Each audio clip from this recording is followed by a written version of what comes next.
की अहम खबर की मंडी से सांसद कंगना रनौत के बयान से भारतीय जनता पार्टी ने किनारा कर लिया है। किसानों को लेकर कंगना ने जो बयान दिया था उस पर एक तरफ आपत्ति दर्ज कराई जा रही है, नाराजगी जाहिर की जा रही है, वहीं कंगना के बयान पर बीजेपी ने किनारा किया है। बीजेपी का कोई भी नेता इस पर बोलने को तैयार नहीं है। बीजेपी ने इस बयान से खुद को अलग कर लिया है। दरअसल कंगना के बयान से, किसानों को दिए गए बयान से किसानों को लेकर नाराजगी लगातार बढ़ती जा रही थी और किसानों से लेकर विपक्ष तक लगातार भारतीय जनता पार्टी पर हमलावर है। और यही वजह है, बीजेपी कह रही है कि ऐसे बयान से पार्टी असहमत है। हम ऐसे बयान से सहमत नहीं हैं, ऐसे बयान से असहमत हैं।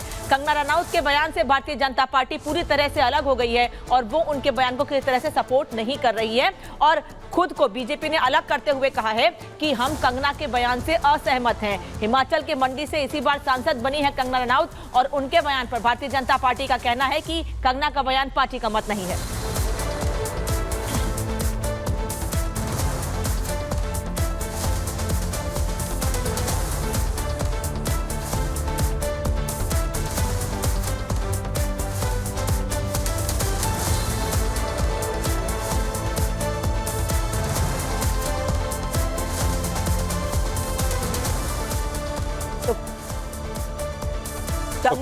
कंगना के बयान से भारतीय जनता पार्टी ने सुमित बुरी तरह से किनारा कर लिया है और साफ कहना है कि ये पार्टी का इससे कोई मतलब नहीं है। इस बयान से सांसद कंगना रनौत के बयान से बीजेपी ने अपनी जहां असहमति जताई है, कंगना के बयान से पार्टी सहमत नहीं है, वहीं बाकायदा इसके लिए विज्ञप्ति जारी कर कहा है कि कंगना का बयान पार्टी का मत नहीं है।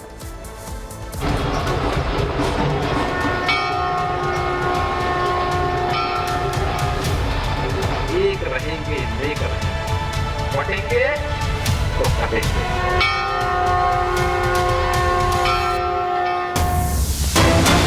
और एक और बड़ी खबर इसी से जुड़ी आपको बता, सीएम योगी के बयान पर असदुद्दीन ओवैसी का रिएक्शन आ गया है। उनका कहना है कि योगी नफरती बयान देकर बांटने का काम करते हैं, योगी मुसलमानों को निशाना बना रहे हैं। ओवैसी ये कह रहे हैं बांग्लादेश में हिंसा के जिम्मेदार हम कैसे हैं, ये सवाल भी पूछ रहे हैं ओवैसी। सीएम योगी को अपनी कुर्सी गंवाने का खतरा है, ये बात भी कहते नजर आ रहे हैं असदुद्दीन ओवैसी। क्या कुछ कहा, सुनवाते हैं आपको। राष्ट्र से बढ़कर के कुछ नहीं हो सकता, कुछ नहीं हो सकता। और राष्ट्र तब सशक्त होगा जब हम एक रहेंगे, नेक रहेंगे, तभी नेक रहेंगे। बटेंगे तो कटेंगे। आप देख रहे हैं ना, बांग्लादेश में देख रहे हो ना, तो वो गलतियां यहां नहीं होनी चाहिए। बटेंगे तो कटेंगे, एक रहेंगे तो नेक रहेंगे। अब वो बात करते हैं देश की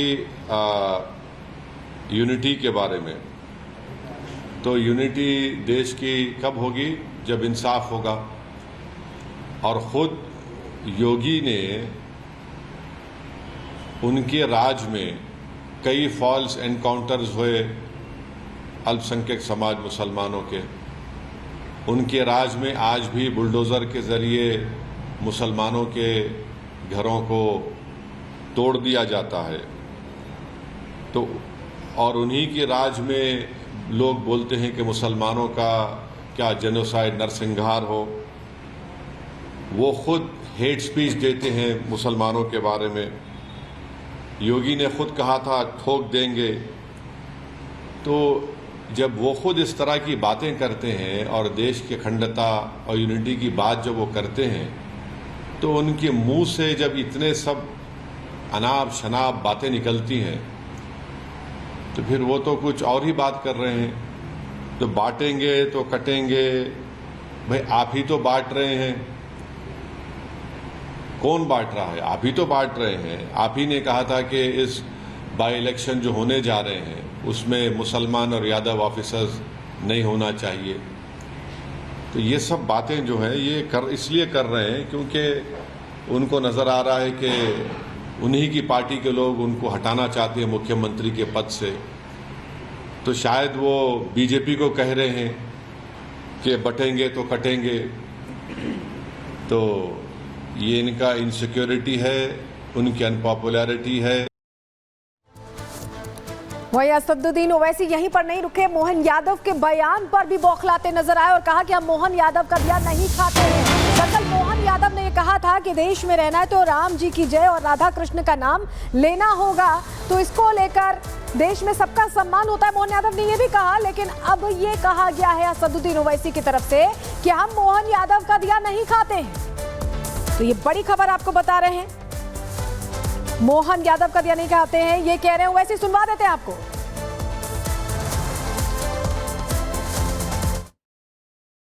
रहीम, रसखान यहाँ की माटी में अपने आप को जोड़ करके चले तो आज सदियों से उनका हम स्मरण करते हैं। लेकिन सावधान, जो यहाँ का खाता है और कहीं और का बजाता है, ये नहीं चलेगा।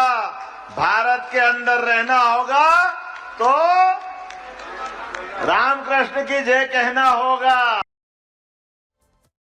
तो उनके बाप का तो नहीं खाते हम देश का है, देश हमारा है। अब वो ना किसी के घर से दे रहे हैं ना किसको कर रहे हैं। अब ये वो बता दें कि 10 साल में इस देश के 5% जनता के पास 60% दौलत कैसे आ गई, कैसे आगे बताइए। संविधान का डायरेक्टिव प्रिंसिपल है equal distribution of property resources, वो क्यों नहीं हो रहा है। तो आप तो सिर्फ चंद इंडस्ट्रियलिस्ट को ही खिला रहे हैं। आपको वो नहीं दिख रहा कि सबसे ज्यादा मेल नरिश स्टंटेड बच्चे भारत में हैं। क्या आपको नजर नहीं आ रहा कि करोड़ों लोग इस देश में भूखे सोते हैं, आप उनको क्यों नहीं खिला रहे। कभी इनका भी तो देख लो। और आप जो बात कर रहे हैं मध्य प्रदेश के मुख्यमंत्री, ये देश सबका है, आप अपनी जेब से नहीं खिला रहे हैं और कोई एहसान नहीं कर रहे हैं आप।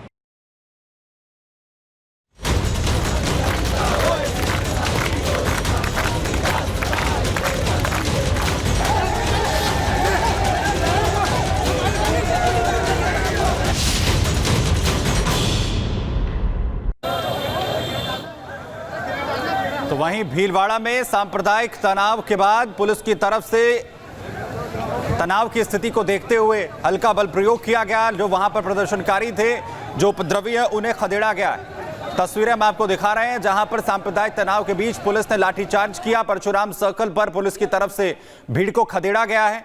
पुलिस और हुड़दंगियों के बीच बहस के बाद लाठीचार्ज किया गया। दरअसल आक्रोशित प्रदर्शनकारियों ने अजमेर चौराहे पर तोड़फोड़ की थी। मंदिर परिसर में गोमाता की पूंछ-कटी मिलने के बाद यह पूरा विवाद उपजा था, जिसके बाद लगातार प्रदर्शन यहां पर चल रहा था। लेकिन इसके बाद अजमेर चौराहे पर जो तोड़फोड़ की गई, इसके बाद पुलिस ने एक्शन यहां पर लिया और लोगों को यहां से खदेड़ा गया है। हमारे सहयोगी अमरदीप लगातार ग्राउंड जीरो से एक तस्वीर दिखा रहे हैं। अमर, बड़ी कार्रवाई पुलिस ने यहां पर लाठीचार्ज की, लोगों को वहां से खदेड़ा गया। क्या सिचुएशंस बन गई थी ऐसी और क्या बातचीत हुई है अभी तक भी जो प्रदर्शनकारी हैं या जो पुलिस के लोग हैं वहां पर, उनके बीच में, प्रशासन के बीच में? सुमित, मैं आपको बता दूं, ये ठीक पीछे जो आप देख रहे हैं यहाँ पे धरना चल रहा था। ये कलेक्ट्रेट के बाहर का हिस्सा मैं आपको दिखा रहा हूँ। यहीं पे प्रदर्शनकारी जो थे वो बैठे थे, इकट्ठे होकर के बैठे थे और अचानक से पुलिस जब यहाँ पे आती है कलेक्ट्रेट के अंदर से, और उसके बाद में पुलिस के ऊपर पत्थरबाजी होती है। पत्थरबाजी यहाँ पे होती है और लगातार पत्थरबाजी होती रहती है। उसके बाद कई पुलिस कर्मी जब चोटिल होते हैं, उनको जब हॉस्पिटल ले जाया जाता है, उसके बाद पुलिस जो है हल्का बल प्रयोग करती है और पुलिस इस रास्ते से जो है प्रदर्शनकारियों को खदेड़ती है। सामने वाले हिस्से को अगर आप देखेंगे तो कलेक्ट्रेट के ठीक सामने वाला रोड है और इस रोड पर आपको जूते, चप्पल, यहाँ पे तमाम वो बाइक थी, 2 व्हीलर्स थे जिनको पुलिस ने जब्त किया है और एक हैवी डिप्लॉयमेंट शहर में लगातार गश्त कर रहा है। तमाम बड़े अधिकारी मौके पे हैं। मैं ठीक कलेक्ट्रेट के बाहर यहाँ इस वक्त इसलिए मौजूद हूँ कि यहाँ पे अभी आपको मैं दिखा सकूँ कि ठीक सामने जो कलेक्ट्रेट का मेन गेट है, इसके ठीक बाहर जो है तमाम पुलिसकर्मी हैं, लेकिन एक अंदर बड़ी मीटिंग जो है वो पूरे शहर पर नजर बनाने के लिए चल रही है,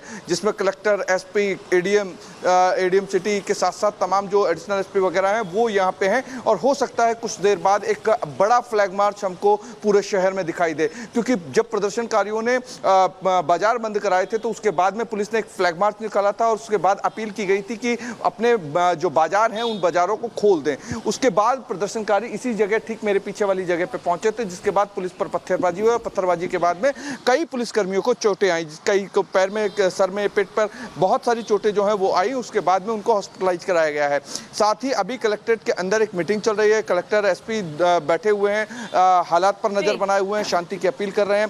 8 लोगों को इस मामले में वापस आपसे अपडेट लेंगे इस पूरे मामले पर।